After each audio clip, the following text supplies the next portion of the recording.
আমন্ত্রণ দুপুর ৩টা নিউজে আপনাদের সাথে রয়েছে আমি মামদুহা রাইসা।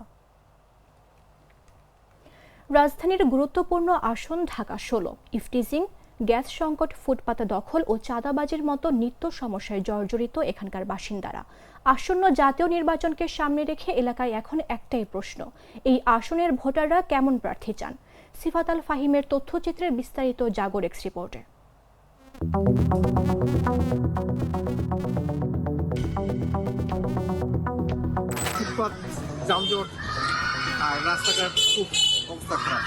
রাজধানীর গুরুত্বপূর্ণ আসন ঢাকা ১৬ দীর্ঘদিন ধরেই ইফটিজিং, গ্যাস সংকট, ফুটপাত দখল আর চাঁদাবাজির মতো নিত্যদিনের সমস্যায় জর্জরিত এখানকার বাসিন্দারা। নাগরিক দুর্ভোগ যেন এখানে আর ব্যতিক্রম নয়, বরং বাস্তবতা।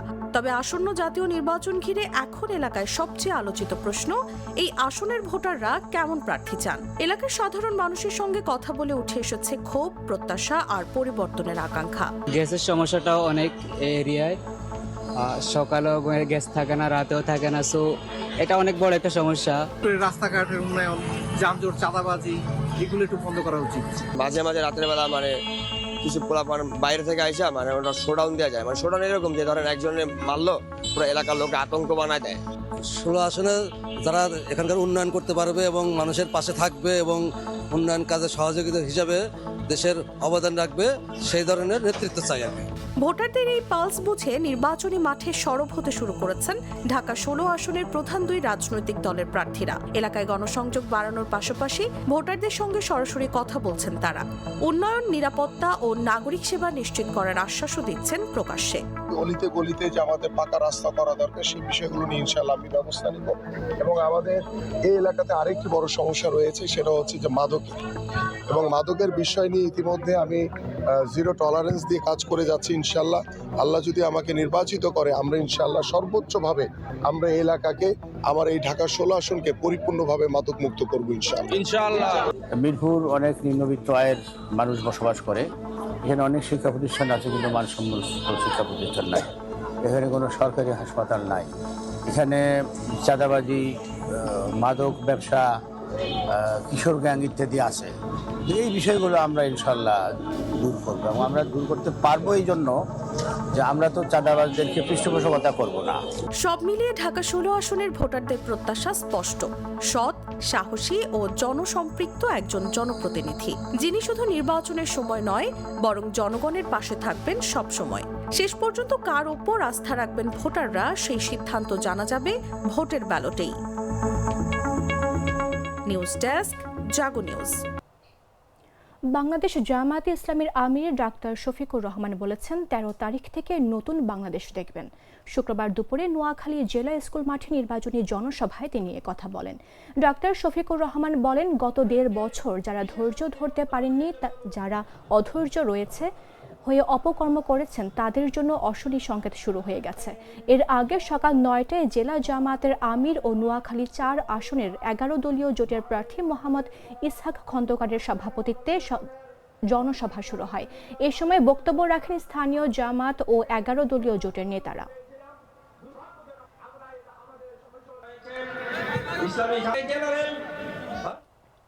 জামাত ক্ষমতায় গেলে দেশের নারীরাই সবচেয়ে বেশি বিপন্ন হবেন বলে মন্তব্য করেছেন বিএনপির সিনিয়র যুগ্ম মহাসচিব রুহুল কবির রিজভী। তিনি বলেন, তাদের বট বাহিনী পরিকল্পিতভাবে নারীদের হেনস্থা করছে এবং বিভিন্ন মতাদর্শীদের বিরুদ্ধে ধর্মকে হাতিয়ার হিসেবে ব্যবহার করা হচ্ছে।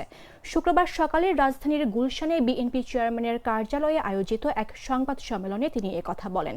রিজভী বলেন, ধর্মকে রাজনৈতিক উদ্দেশ্যে ব্যবহার করে সমাজে বিভ্রান্তি ছড়ানো হচ্ছে, যা অত্যন্ত উদ্বেগজনক। এর মাধ্যমে ভিন্নমত দমন এবং একটি ভয়ের পরিবেশ তৈরি করার চেষ্টা চলছে। তিনি আরও বলেন, দেশের ইতিহাস ও সামাজিক বাস্তবতায় দেখা গেছে ধর্মভিত্তিক রাজনীতির উত্থানে নারীর স্বাধীনতা ও নিরাপত্তা সবচেয়ে বেশি হুমকির মুখে পড়ে বলেও অভিযোগ করেন তিনি। আপনাদের নিজেদের মধ্যেই গলদ রয়েছে। আপনারা যদি কোনোভাবেই আপনাদের হাতে যদি ক্ষমতা আসে, এদেশে সবচেয়ে বেশি বিপন্ন হবে নারীরা। তার কিছু প্রমাণ রয়েছে, কারণ আপনারা তাদের পরিপূর্ণ বিকাশ আপনারা চান না। তারা একটি রাজনৈতিক দলের নেতৃত্ব দিক, এটা আপনারা চান না। তারা একটি রাষ্ট্রের নেতৃত্ব দিক, এইটা আপনারা চান না। এখন ভোট পাওয়ার জন্য আপনারা নানা ধরনের বিভ্রান্তি তৈরি করছেন এবং আপনাদেরই এক একজনের মুখ থেকে এক এক ধরনের কথা বেরিয়ে আসছে। আর প্রতিপক্ষকে ঘায়েল করার জন্য এহেন শব্দ, বাজে শব্দ নেই, ইতর শ্রেণীর শব্দ নেই, যেটা আপনারা ব্যবহার করছেন। টানা 5 বার দাম বেড়ে অবশেষে দেশের বাজারে সোনার দাম কমানোর ঘোষণা দিয়েছে বাংলাদেশ জুয়েলার্স সমিতি বাজুস। প্রতি ভরিতে সর্বোচ্চ 14,600 টাকা পর্যন্ত কমানো হয়েছে। ফলে ভালো মানের সোনার দাম কমে 2,71,000 টাকায় নেমে এসেছে। এর আগে গতকাল দাম বেড়ে 2,86,000 টাকায় উঠেছিল, যা বাংলাদেশের ইতিহাসে সর্বোচ্চ দাম ছিল। শুক্রবার বাজুসের এক বিজ্ঞপ্তিতে এ তথ্য জানানো হয়। নতুন এই দাম শুক্রবার থেকে কার্যকর হয়েছে। সংগঠনটি জানায়, তেজাবি পিওর গোল্ড সোনার দাম কমে যাওয়ার স্থানীয় বাজারে দাম কমেছে। এদিকে আন্তর্জাতিক বাজারে আজ সোনার দরপতন হয়েছে। বিশ্বজুড়ে স্বর্ণ ও রূপার দামে নির্ভরযোগ্য ওয়েবসাইট goldprice.org সূত্রে জানা যায়, শুক্রবার সকালে আন্তর্জাতিক বাজারে প্রতি আউন্স স্বর্ণের দাম $5,200 নেমে এসেছে, যা গতকাল $5,550 ছাড়িয়েছিল। দেশের বাজারে নতুন দাম অনুযায়ী সবচেয়ে ভালো মানের বা 22 ক্যারেটের এক ভরি সোনার দাম 2,71,363 টাকা। 21 ক্যারেটের প্রতি ভরি 2,59,000 টাকা, 18 ক্যারেটের প্রতি ভরি 2,22,024 টাকা এবং সনাতন পদ্ধতির প্রতি ভরি সোনার দাম 1,82,883 টাকা।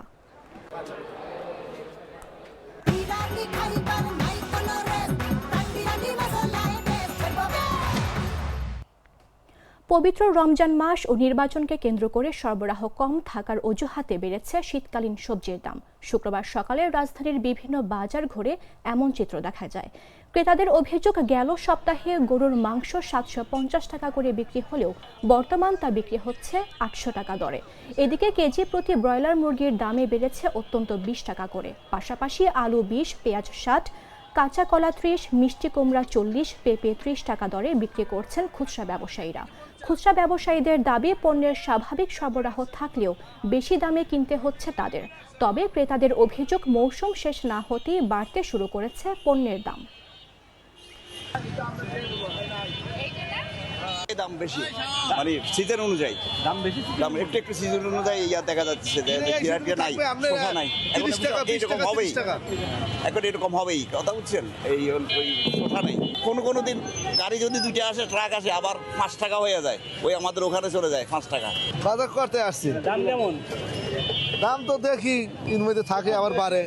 বলেন, দেখা গেছে তো ক্ষীরে এই সিজন, ক্ষীরের সিজন থাকবে 20 টাকা 30 টাকা, বেচে 50 টাকা 60 টাকা।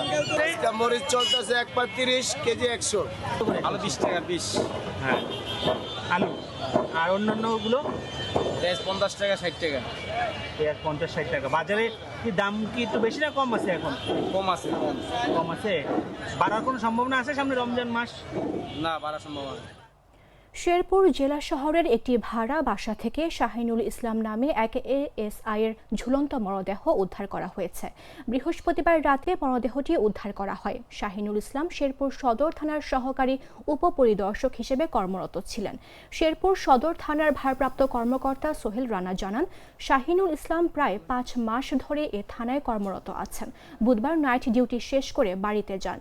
পরে তার স্ত্রী তাকে বাসায় রেখে গ্রামের বাড়ি জামালপুরে যায়। শাহিনুলকে ফোনে না পেয়ে এক পর্যায়ে তার স্ত্রী গ্রামের বাড়ি থেকে বাসায় চলে আসেন। বাসার দরজায় ধাক্কাধাক্কি করার পর সারা শব্দ না পেয়ে জানালার ফাঁক দিয়ে তার শ্যালক দেখেন গলায় ওড়না পেঁচিয়ে ঝুলছিলেন শাহিনুল।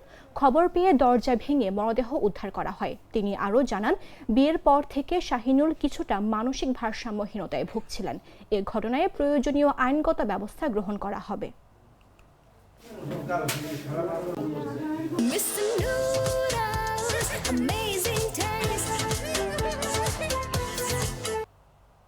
জানাবো আন্তর্জাতিক সংবাদ।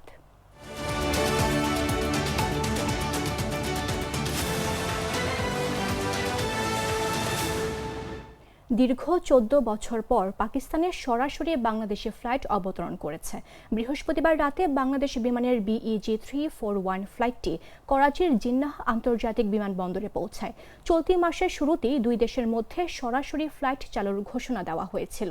পাকিস্তান এয়ারপোর্টস অথরিটি এক বিবৃতিতে জানায়, 14 বছর পর করাচিতে অবতরণ করা বাংলাদেশি বিমানকে ঐতিহ্যবাহী ওয়াটার ক্যানন স্যালুট দেওয়া হয়। সংস্থাটি এই ফ্লাইটকে বাংলাদেশ পাকিস্তান সম্পর্কের ক্ষেত্রে নতুন অধ্যায় হিসেবে উল্লেখ করেছে। ফ্লাইট রাইডার 24 এর তথ্য অনুযায়ী ফ্লাইটটি স্থানীয় সময়ে রাত 11:03 করাচিতে অবতরণ করে। এর আগে রাত 8:15 ঢাকা আন্তর্জাতিক শাহজালাল বিমানবন্দর থেকে যাত্রা শুরু করে। এদিকে সিন্ধু প্রদেশের গভর্নর কামরান তেসরি বলেন, দুই দেশের সহযোগিতা শুধু বিমান চলাচলে সীমাবদ্ধ থাকবে না, অন্যান্য খাতেও তা সম্প্রসারিত হবে। ঢাকায় পাকিস্তান হাই কমিশন জানায়, পূর্ণ আসন নিয়ে উদ্বোধনী ফ্লাইটটি যাত্রা করে। অনুষ্ঠানে বেসামরিক বিমান চলাচল ও পর্যটন উপদেষ্টা শেখ বশির উদ্দিন বলেন, এই রুট সংযোগ বৃদ্ধি, পর্যটন উন্নয়ন ও দ্বিপাক্ষিক সম্পর্ক জোরদারে গুরুত্বপূর্ণ ভূমিকা রাখবে।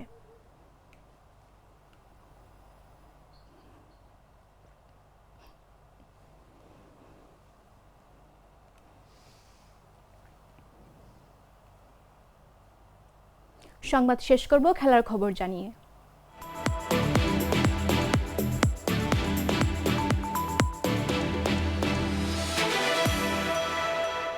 বিশ্বকাপ বাছাই পর্বে দাপুটে পারফরমেন্স অব্যাহত রেখেছে বাংলাদেশের মেয়েরা। শুক্রবার নেপালের কীর্তিপুরে স্কটল্যান্ডকে 90 রানের বড় ব্যবধানে হারিয়েছে টাইগ্রেসরা। টস জিতে ব্যাট করতে নেমে শুরু থেকেই আক্রমণাত্মক ছিল বাংলাদেশ। ওপেনার দিলারা আক্তার 28 বলে 39 এবং জুয়ারিয়া ফেরদৌস করেন বল সমান 22 রান। 3 নম্বরে নেমে শারমিন আক্তার 10 বলে 15 রান করে রান আউট হলে বড় সংগ্রহে কোনো প্রভাব পড়েনি। অধিনায়ক নিগার সুলতানা ও সুবাহানা মুস্তারির 100 রানের জুটিতে নির্ধারিত ওভারে 5 উইকেটে 191 রান তোলে বাংলাদেশ।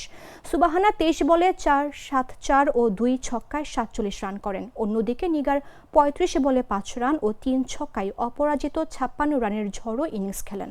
জবাবে রান তাড়ায় শুরু থেকেই চাপে পড়ে স্কটল্যান্ড। বাংলাদেশের বোলারদের নিয়ন্ত্রিত আক্রমণে 35 রানে 5 উইকেট হারায় তারা। শেষ পর্যন্ত 9 উইকেটে 101 রানে থামে স্কটিশ ইনিংস। মারুফা আক্তার 25 রানে 3টি এবং স্বর্ণা আক্তার 13 রানে নেন 2টি উইকেট।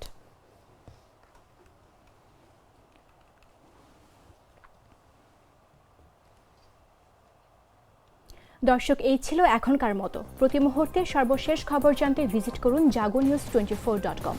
ফলো করুন আমাদের ভেরিফাইড ফেসবুক পেজ এবং সাবস্ক্রাইব করুন জাগো নিউজের ইউটিউব চ্যানেল। ধন্যবাদ সবাইকে।